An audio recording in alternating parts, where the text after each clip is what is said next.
A visit to Lima in the 18th century was an encounter with power, faith, danger, and beauty, all compressed into a single city. By this time, Lima was the capital of the Viceroyalty of Peru and one of the most important cities in the Spanish Empire. Founded in 1535, it had grown into a crowded urban center of roughly 60,000 people by the mid-1700s. Silver from the Andes flowed through its streets. Royal decrees echoed from its palaces. Bells rang constantly from its churches and convents. In this video, I use modern AI tools to bring historic paintings, engravings, and prints to life, allowing us to shift perspective, change camera angles, and move through the same scenes in ways their original artists never could.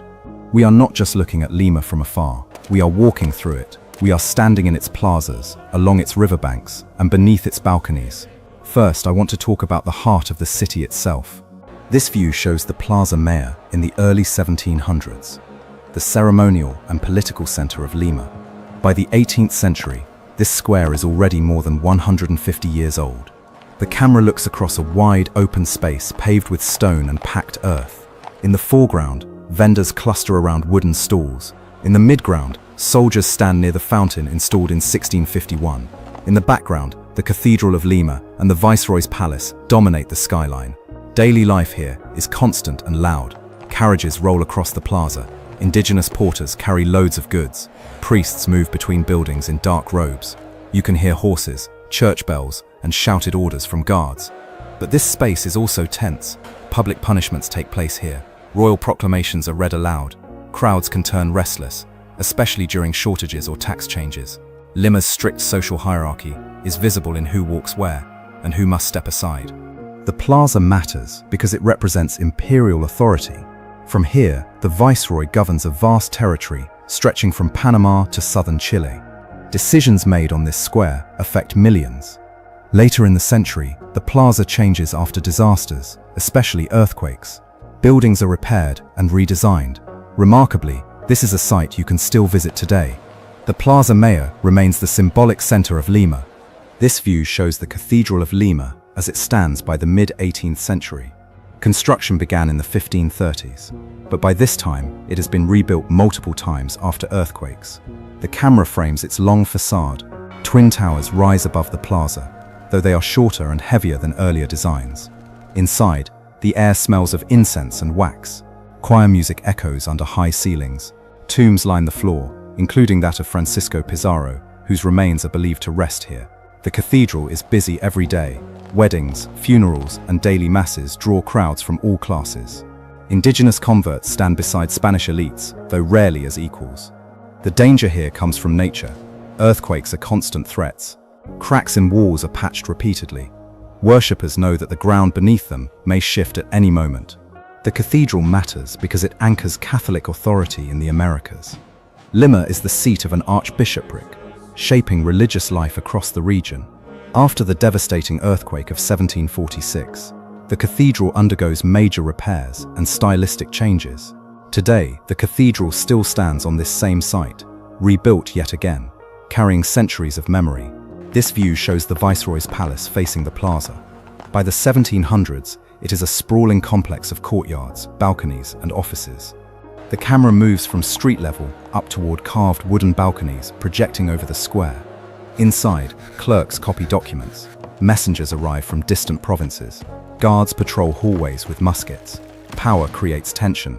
Corruption is common. Decisions about taxes, labor drafts, and trade can provoke unrest far beyond Lima. This building matters because it is the administrative heart of Spanish rule in South America. The viceroy represents the king himself. After fires and earthquakes, the palace is repeatedly rebuilt. Each version reflects changing architectural tastes and political priorities.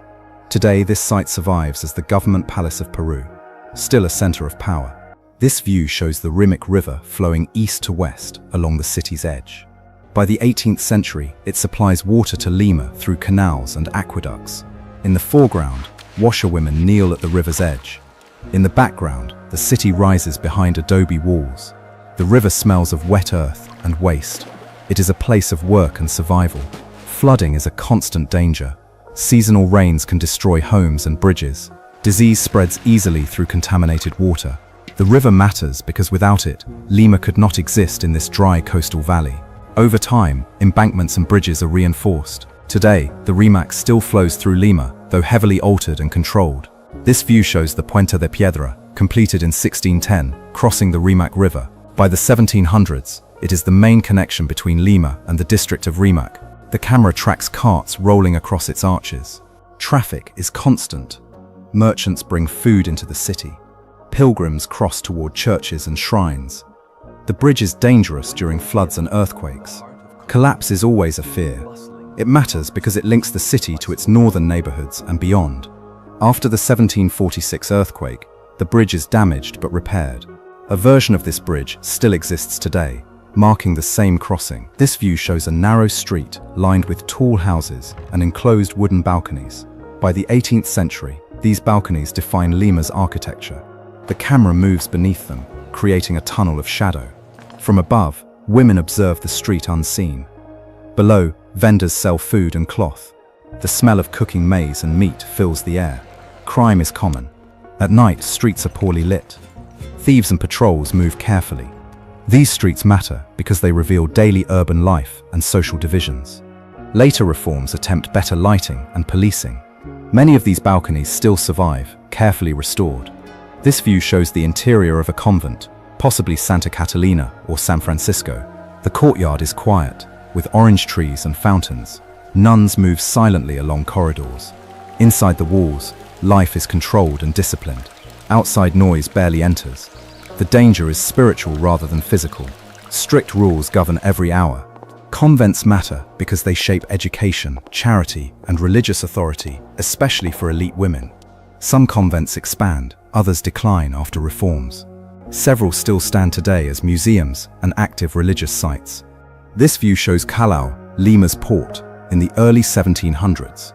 Ships from Spain and across the Pacific anchor offshore. The foreground is crowded with crates and sailors. Trade brings wealth and risk. Smugglers operate constantly. Pirates once threatened these waters. In 1746, a massive earthquake and tsunami destroy Callao almost completely, killing thousands. The port matters because it connects Lima to the global empire. Callao is rebuilt with stronger fortifications. Today, it remains Peru's main port. This view shows Lima after the Great Earthquake of October 28, 1746. Buildings lie in ruins, dust fills the air. Survivors search through debris. Fear dominates the city.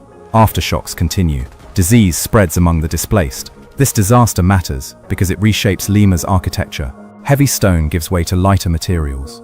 Modern Lima still reflects these changes in its urban design. This view shows the city at sunset. Church bells ring. Smoke rises from kitchens. The sky darkens over tiled roofs. Life slows, but danger increases after dark. By the late 18th century, Lima remains powerful, fragile, and alive. Today, walking these streets, the past feels close. The city still carries its layers of memory, shaped by faith, empire, and survival. If there's another city, moment, or scene you'd like to explore through AI reconstruction, let me know in the comments. Again, thank you so much.